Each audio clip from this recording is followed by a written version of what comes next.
Hi guys. I'm gonna lighten the mood a little bit. I'm working on making better videos. I'm working on making more listening and watchable videos. So now, for whoever watches, you're all on the other side of that half-hour video on Mrs. Smith's, the frozen foods plant there. Hawaii HO left an interesting comment, saying, this hobby is not good for people who rush, and it can be extremely unforgiving for people who rush. And I'll show you an example of what happens when you rush.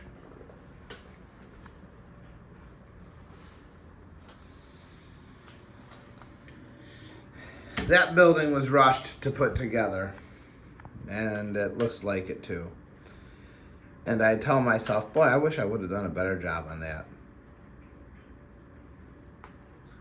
Now, not every building here was. I put this building together fast, but I didn't rush.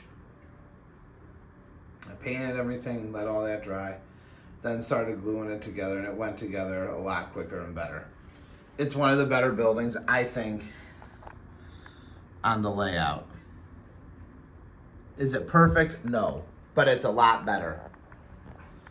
Same thing with these. None of them are perfect, but they're a lot better. This one I did not rush to put together, and I think it came out better.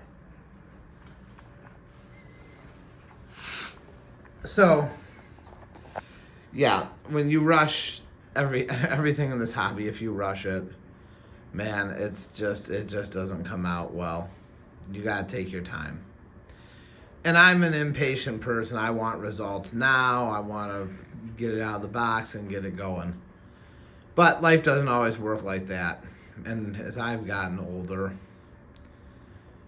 I've probably become more impatient about certain things.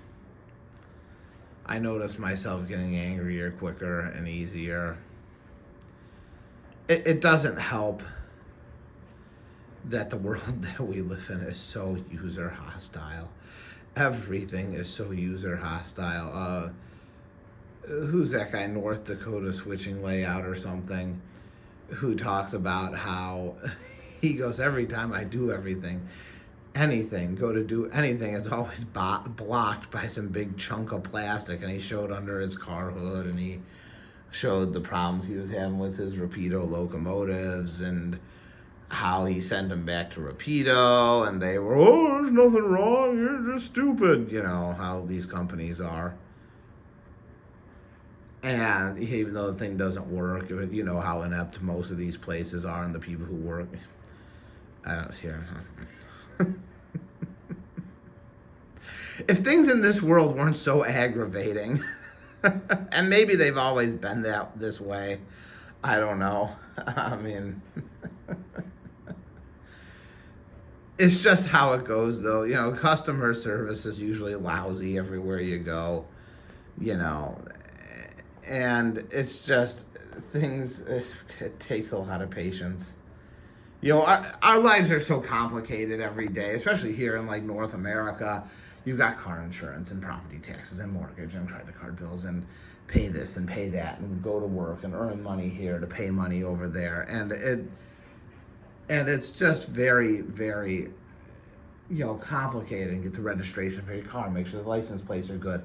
And, and everything's got to be done right now, yesterday. You got to have it tomorrow. You should have had this done yesterday.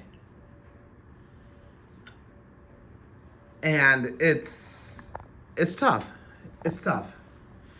And it takes a lot of patience. You go to do something breaks, and you go to the place to fix it, and even these people who claim to do this for a living have trouble with stuff now. I had a machine that I used for outside to clean up leaves in the fall. It had a problem. I took it to, I can't tell you how many lawnmower shops, at least 3 or 4. Finally, I took it to one place that did end up fixing it, and even then it took them 2 tries.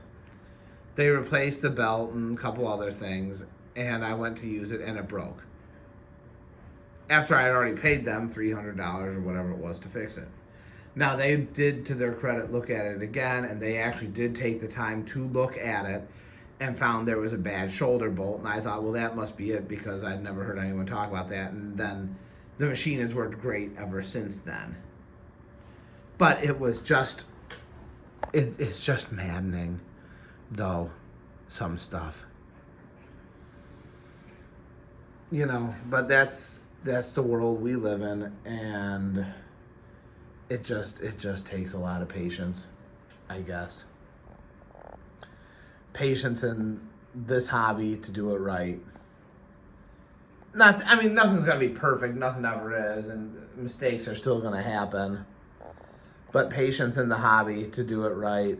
Patience in your life to do life right. And I've been impatient more and more lately with stuff.